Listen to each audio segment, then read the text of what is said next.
August 22. యేసు ఆమెతో, నేను ఇంకనూ తండ్రి యొద్దకు ఎక్కిపోలేదు గనుక నన్ను ముట్టుకొనవద్దు. యోహాను 20:17. పిల్లలు ఎంతో ఇష్టపడే ఒక కీర్తన ఇలా చెబుతుంది.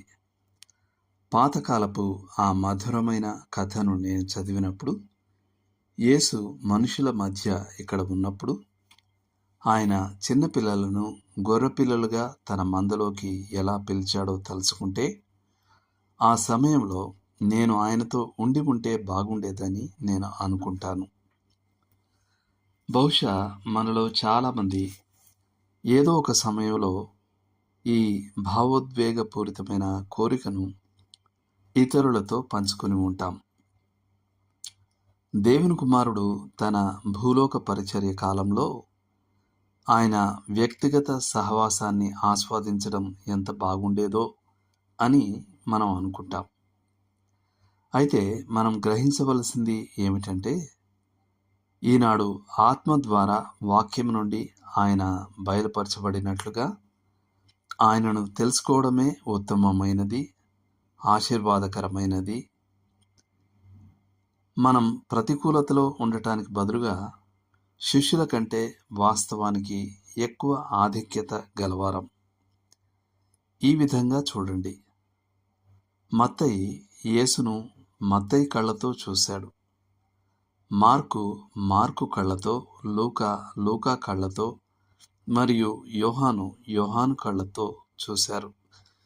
కానీ మనం ఆయనను నలుగురు సువార్తికుల కళ్ళతో చూస్తున్నాం.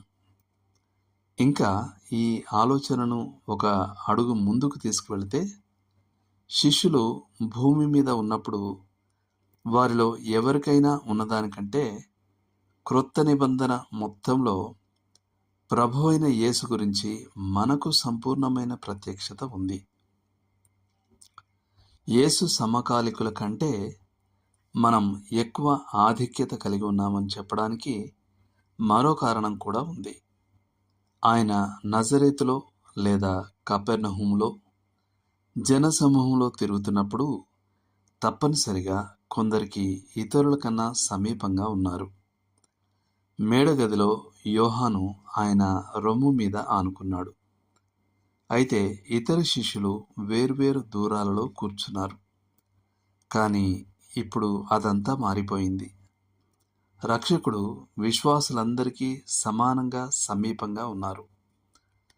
ఆయన మనతో ఉండటమే కాదు, ఆయన మనలో ఉన్నారు.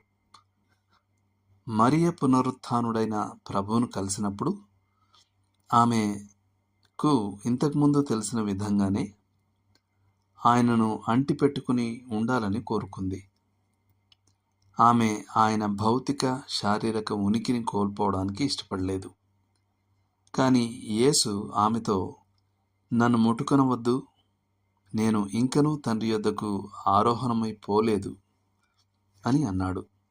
యోహాను 20:17.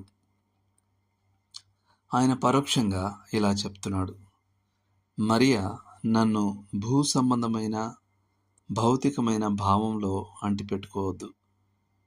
నేను నా తండ్రి యొద్దకు ఆరోహణమై వెళ్ళినప్పుడు పరిశుద్ధాత్మ పంపబడతాడు.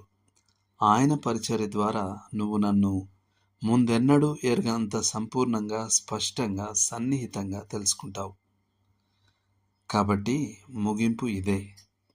యేసు భూమి మీద ఉన్నప్పుడు ఆయనతో మనం ఉండి ఉంటే బాగుండేదని కోరుకునే బదులు, ఇప్పుడు ఆయనతో ఉండటమే మేలని మనం ఆనందంతో గ్రహించాలి. దేవుడు మిమ్మల్ని దీవించును గాక.